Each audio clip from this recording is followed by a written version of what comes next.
이번 시간에는 위기개인 모델의 두 번째 시간으로 위기개인 모델의 개인 목표라든가 과정 등에 대해서 여러분한테 설명을 드리려고 합니다. 그 위기지향적인 단기치료 목표 6가지가 있는데 제가 해결중심 모델에서도 강조를 했었죠. 단기치료.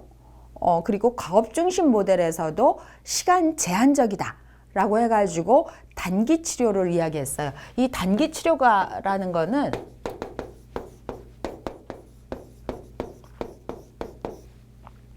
그래서 BT라고 그러는데 브리프 테라피를 이야기를 합니다. 그러니까 간단 치료예요. 단기 치료, 간단하게.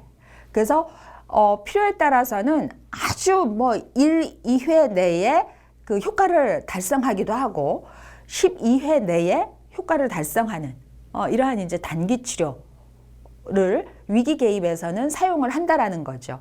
그런 입장에서 위기 개입 모델이 지난번 여러분들 강의 들으셨던 그 해결 중심 모델이라든지 스티브 디쉐저의 해결 중심 모델, 그 다음에 리드 앱스타인의 과제 중심 모델, 과업 중심 모델하고 연결되어 있다라고 생각을 하시면 됩니다. 그래서 위기지향적 단기치료 모델 목표 6가지를 여러분들이 이해를 하셔야 돼요.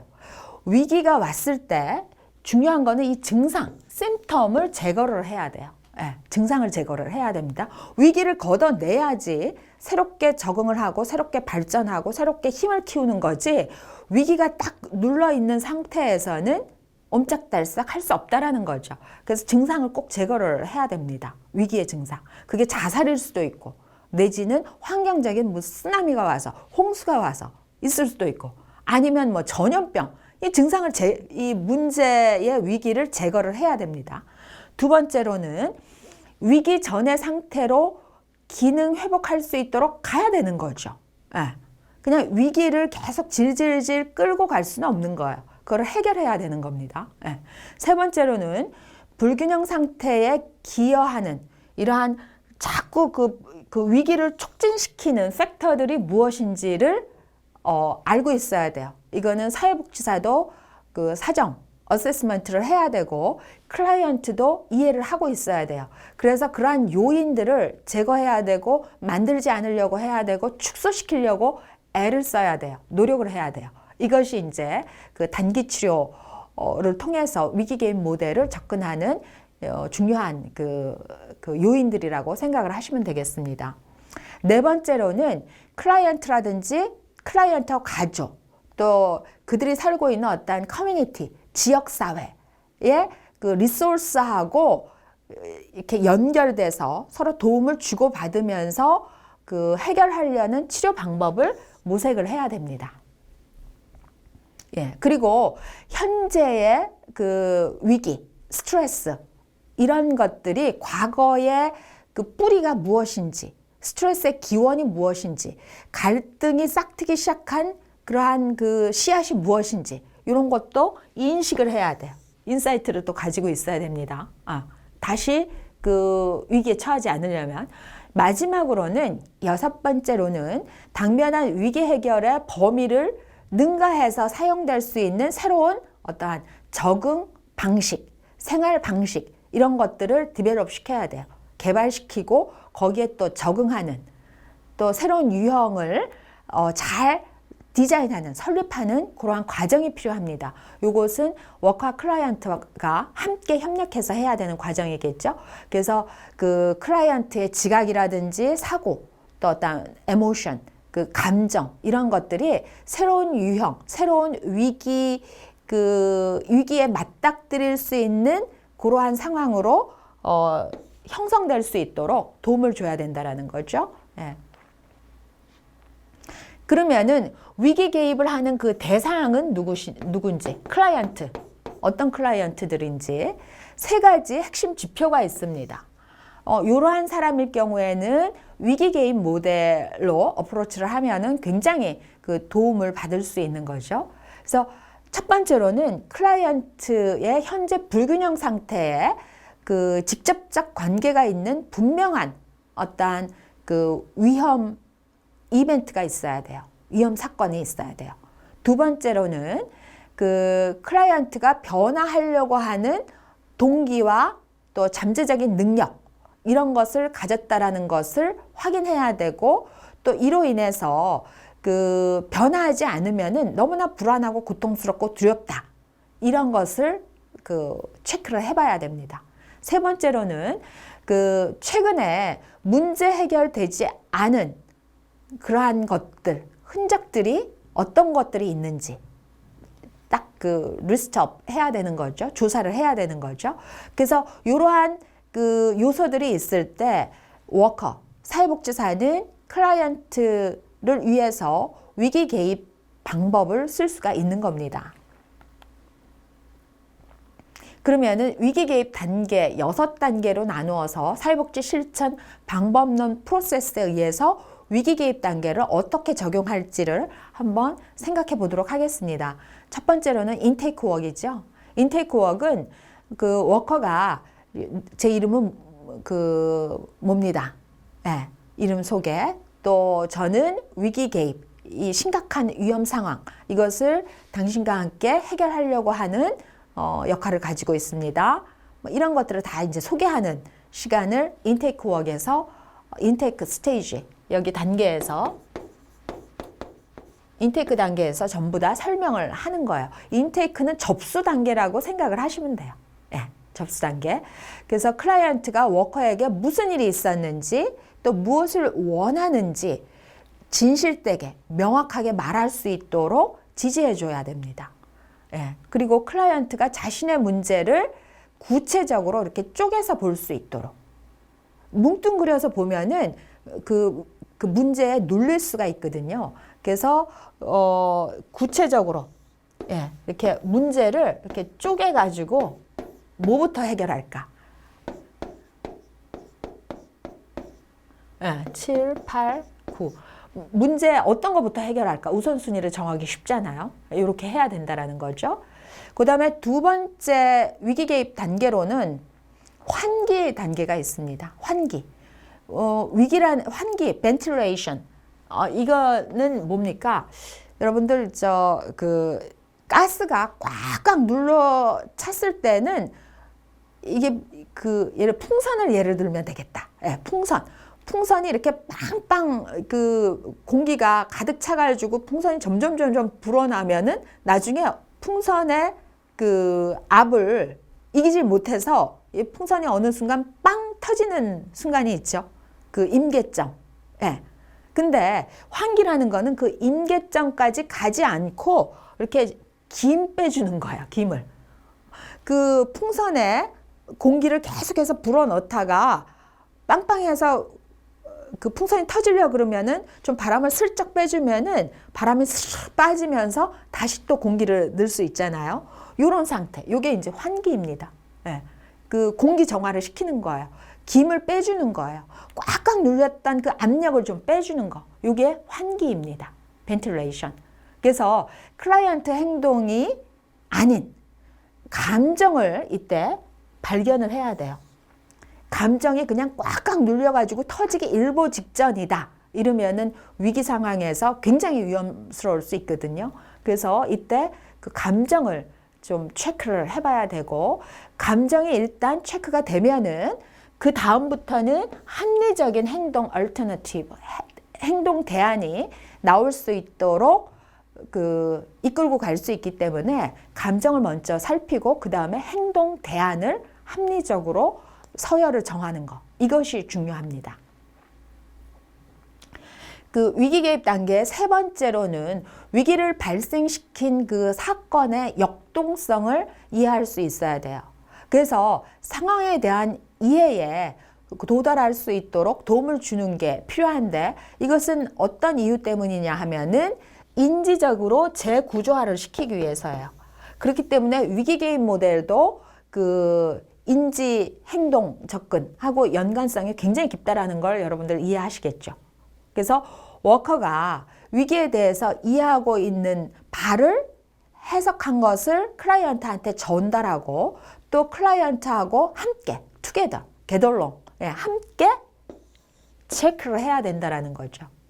그래서 인지적인 재구조화를 시켜야 된다라는 겁니다. 기존의 대응 질서, 기존의 적응 질서로는 위기를 감당하지 못하기 때문에 새로운 위기에 닥쳐서 이 위기를 감당할 만한 어떤 인지적 재구조화, 또 행동 유형, 적응 유형, 또 대응 유형, 이것을 디자인해야 된다라는 겁니다. 또 항상성, 회복을 위한 구체적인 조치가 나와야 되는데 클라이언트의 삶을 재정리하도록 돕는 어떤 행동 대안을 찾을 수 있어야 돼요. 근데 이 삶을 재정리할수록 돕는 행동 대안은 이 사람마다 다 틀릴 수 있겠죠. 그래서 클라이언트의 맞춤식으로 해야 되기 때문에 클라이언트가 무엇을 하고 싶어 하는지, 또 클라이언트가 원하는 게 무엇인지, 할 수 있는 게 무엇인지, 이런 것들을 명확히 파악할 수 있어야 되고요. 또 위기의 상황이기 때문에 때로는 조언과 추천을 할 수도 있습니다. 일반적인 개입 기법에서는 함부로 조언을 마구 늘어놓는다라든지 이거 해보면 효과적일 텐데요. 저거 해보면 효과적일 텐데요. 이러한 추천, 이런 것을 최소화시키는데 위기 개입 단계에서 위기 개입 어프로치를 할 때에는 클라이언트가 어쩔 줄을 몰라 하거나 두서없는 상황을 연출하기 때문에 거기에서 초점화시키기 위해서 때로는 강력한 조언도, 때로는 강력한 추천도 개입될 수 있습니다.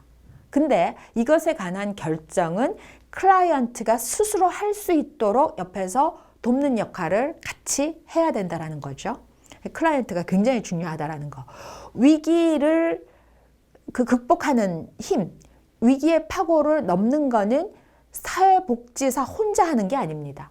결국은 클라이언트 스스로 해야 되는 건데 클라이언트가 잘 할 수 있도록 지지해주고 응원해주고 또 empowering, 힘을 길러주고 하는 것, 이것이 바로 핵심이라고 생각하시면 됩니다.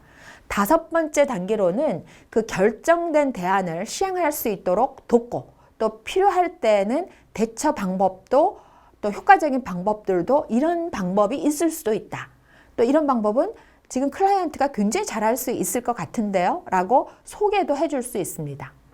그래서 위기 개입 단계에서 이러한 목표가 실현되면은 엔딩, 종결을 할 수 있는 거죠. 이렇게 6단계에 걸쳐가지고 위기 개입의 단계가 있을 수 있는데 이게 가장 정형화된 가장 기본적인 단계라고 할 수 있고요. 이렇게 6단계까지 스무스하게 갈 수도 있지만 다시 5단계까지 결정된 대안을 시행하도록 돕고 다 됐는데 다시 또 문제가 분명하지 않아서 다시 앞 단계로 돌아갈 수도 있고 이런 일이 비일비재도 합니다. 그렇지만 이 상황에서 전략적으로 또 어떠한 초점을 맞춰서 시간 범위 내에서 할 수 있도록 같이 공략하는 게 위기 개입 모델의 또 핵심이라고 할 수 있겠어요.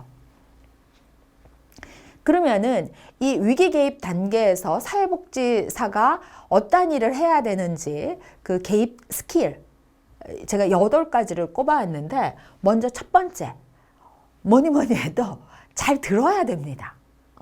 클라이언트의 상황을 잘 제가 경청에 대해서 리스닝, 그냥 히어링 하는 게 아니에요. 그냥 이렇게 듣고 마는 게 아니라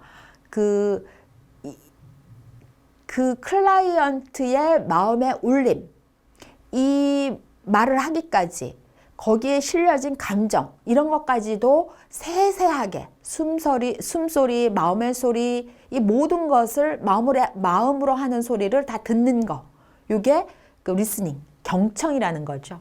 그래서 경청 기술은 위기 개입 모델뿐만 아니라 사회복지사인 경우에 모든 개입 어프로치에 있어서 다 필요한 겁니다. 그래서 클라이언트의 감정을 파악하고 이 상황에서조차도 클라이언트의 있는 그대로를 인정을 해줘야 되는 거죠.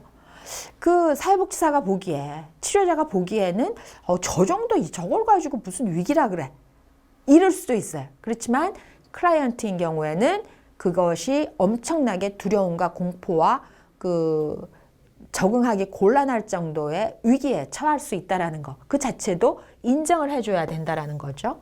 그리고 두 번째로는 위기의 강도, 얼마나 이게 센지, 이것을 그 어세스먼트 해야 되는 거예요. 사정, 자꾸 나오는데 사정이 어세스먼트.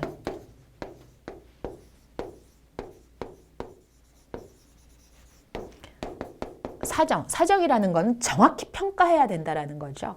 그래서 위기가 너무 크면은 이거는 그 나처럼 뭐 풋내기 사회복지사가 다룰 게 아닌데, 그러면은 좀 더 그 연차도 있고 또 이 분야의 전문가인 사회복지사한테 의뢰를 할 필요가 있어요. 트랜스퍼. 예.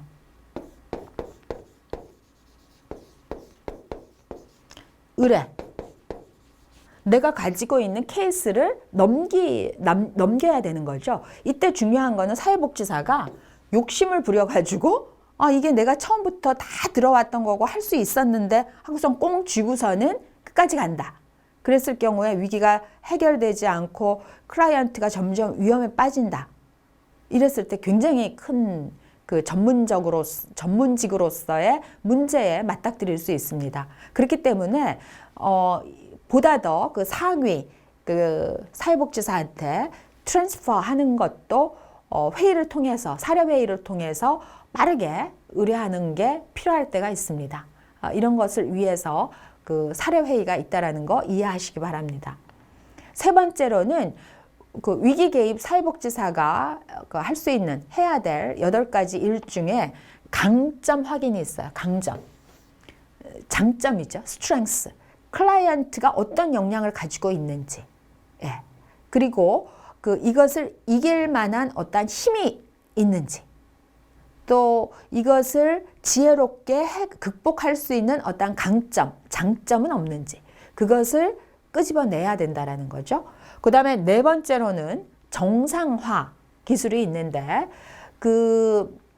누구나 경험할 수 있는 위기라는 것을 주지시키고 알려주는 게 반드시 필요합니다. 위기 상황에서. 인간이라는 거는 어떻게 보면은 인간의 삶이 행복과 기쁨으로 점철되어 있지만 또 그 이면에는 위기와 또 불안, 두려움이 있을 수 있습니다. 이 양면이 있기 때문에 위기가 있다가 또 기쁨이 있고, 기쁨이 있다가 또 어려움이 있을 수 있고, 어려움이 있다가 또 즐거움이 있을 수 있고, 여러 가지 롤러코스터를 탈 수 있는데, 누구나 인간의 삶은 이렇다라는 거죠. 인간의 삶이 뭐 무슨 고속도로 지나가듯이 평탄하게 그냥 지나가는 건 절대 아니라는 거죠. 왜냐하면 인간은 여러 가지 상황 속에 놓여지면서 그 삶을 살아가기 때문입니다. 그렇기 때문에 제가 위기의 분류, 위기 유형의 분류, 이 4가지로 정리를 했던 겁니다. 그리고 사회복지사가 방향을 제시를 할 수 있어요. 근데 위기에 처한 클라이언트는 어리둥절하고 허둥댈 수 있고 방향을 잃을 수 있기 때문에, 또 자기 스스로의 통제감을 잃을 수 있기 때문에 감정의 굴곡도 심하다라든가 또 굉장히 허둥댈 수가 있어요. 기존에 잘하던 일을 갑작스럽게 아무것도 생각 안 날 수가 있어요. 못할 수가 있어요. 저 사람 저렇지 않았는데 왜 갑작스럽게 기억을 못하지? 왜 저렇게 행동하지? 이게 바로 위기의 상황에서 인간은 누구나 그렇게 할 수 있다는 거죠. 그렇기 때문에 사회복지사는 클라이언트한테 다소 지시적이라도 방향을 이렇게 딱 정리해 줄 수가 있습니다. 근데 이것을 계속 한다라는 게 아니라 그 순간순간 방향을 디렉션을 딱딱 줄 수 있다라는 뜻입니다. 6번째는 문제 해결 기법을 사용할 수 있는데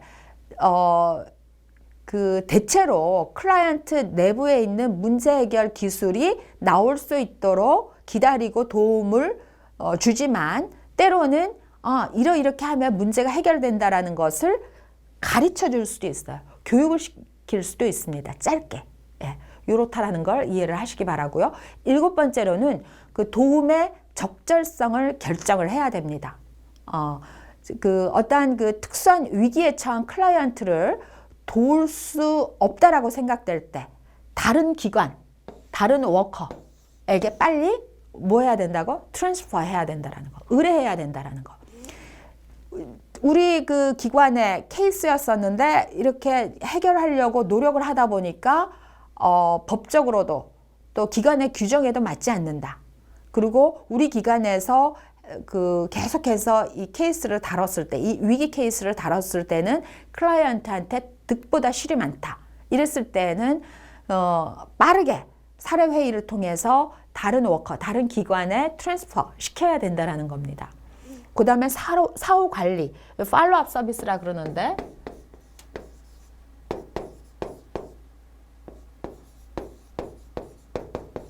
예, 팔로우업 서비스라 그러는데 그 클라이언트를 그 도와주고 나서 문제가 어느 정도 해결이 됐습니다. 그랬을 때 문제가 해결됐구나, 끝이야. 그게 아니라 그 서비스를 제공하고 나서도 몇 주간 이렇게 지켜봐야 돼요. 그래서 클라이언트와 자주 접촉을 통해서 그 다시 보조적으로 다시 보완해줄 어떤 서비스는 없는지, 그것을 팔로우업 서비스라 그러죠. 이것을 제공해야 된다라는 겁니다. 그래서 위기 개입 기법에 어떤 유형이 있을 수 있는데, 개인을 도울 때는 개인의 어떤 불균형 상태를 유발하는 그 스트레스, 그 지점으로 들어가야 된다라는 거죠. 그래서 위기에서 해체의 강도, 폭, 이것은 개인이 과거에 어떤 능력을 가졌는지, 또 생활 상황에 대처하는 일반적인 그 클라이언트의 능력, 여기에 좌우될 수 있는데, 이때 개별 위기 개입을 할 때의 목표는 그 뒤로 물러서는 거, 후퇴하는 거, 이것을 저지시켜야 돼요. 또 두 번째로는 그 지지, 서포트를 제공을 해야 된다라는 거죠. 세 번째로는 위기에 대해서 통찰력을 향상시켜야 됩니다. 그리고 네 번째로는 문제 해결 방법을 습득시켜야 되는 거고, 또 다섯 번째로는 다섯 번째로는 스트레스의 어떤 그 저항력을 강화시켜야 돼요. 힘을 길러줘야 돼요. 이게 굉장히 짧은 시간 내에 이루어져야 된다라는 겁니다. 그렇기 때문에 클라이언트가 그 전에 그 어떤 그 과거의 어떤 능력, 수준, 무엇을 잘했는지, 또 그 생활상에서 겪은 위험, 어려움에 대해서 어떻게 대처해 왔는지, 그 클라이언트의 어빌리티를 딱 끄집어낼 수 있어야 된다라는 겁니다. 두 번째로는 행동 위기 개입인데, 이것은 그 일상적인 대처 방법으로 처리할 수 없는 새로운 자극에 의해서 유발되는 위기일 때 사용할 수 있는 거죠. 그래서 이때 목표는 구체적인 과업을 그 숙달할 수 있도록 개인을 돕는 겁니다. 그래서 행동 위기 개입에서는 1차 예방 개입, 2차 예방 개입이 있을 수 있어요. 1차 예방 개입은 위기가 발생하기 이전에 시도되는 거죠. 위기의 조짐이 보인다. 위기가 예측된다. 그랬을 때 미리 대피 명령을 내린다라든지, 미리 그 문자를 해가지고 피해라. 내지는 이런 거 조심해라. 라고 하는 거. 이게 1차 예방이죠. 위기 발생 이전에 하는 겁니다.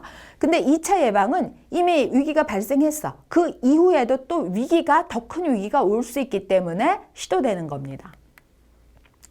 세 번째로는 체계 위기인데, 위기가 발생했을 때 그 사회적으로 또 어떤 사회적인 맥락, 어떤 그 소셜 컨텍스트에 의해서 좌우가 되는데, 그 체계 내에서 위기 상황을 더욱 효과적으로 처리하기 위한 어떤 사회적인 그 대처 수준이 있어야 된다라는 겁니다. 그런 것을 목표로 할 때 체계 위기 개입을 하게 됩니다. 네 번째로는 생태계 위기 개입인데, 예를 들어서 미세먼지라든가 이럴 때 우리한테 문자 계속 오지 않습니까? 또 코로나19 전염 상황이라든지 이랬을 때 그 전자매체를 통해서, SNS를 통해서 계속해서 그 재난 경보 시스템이 가동이 되고 문자가 오고 긴급 문자가 날라오죠. 그래서 광범위한 어떤 전자 시스템을 이용해 가지고 위기 개입에 필요한 인포메이션을 그 제공을 하는 거죠. 그래서 이때 생태계 위기 개입일 경우에는 그 시스템의 상호 의존성을 높여야 된다라는 겁니다. 그래서 예를 들어서 한쪽의 시스템이 무너지면은 도미노처럼 그 다음 시스템이 무너질 수 있어요. 네. 그렇기 때문에 그 한 도시의 붕괴, 또 한 도시의 문제, 어려움은 그것에서 그치는 게 아니라 다른 지역에 영향을 주기 때문에 이것을 사회적으로, 경제적으로, 또 그 문화적으로 그 비용을, 코스트를 최소화시키기 위해 가지고 개입을 하는 거죠. 그래서 이 생태계 위기 개입은 거시체계, 매크로 어프로치라고 할 수가 있습니다.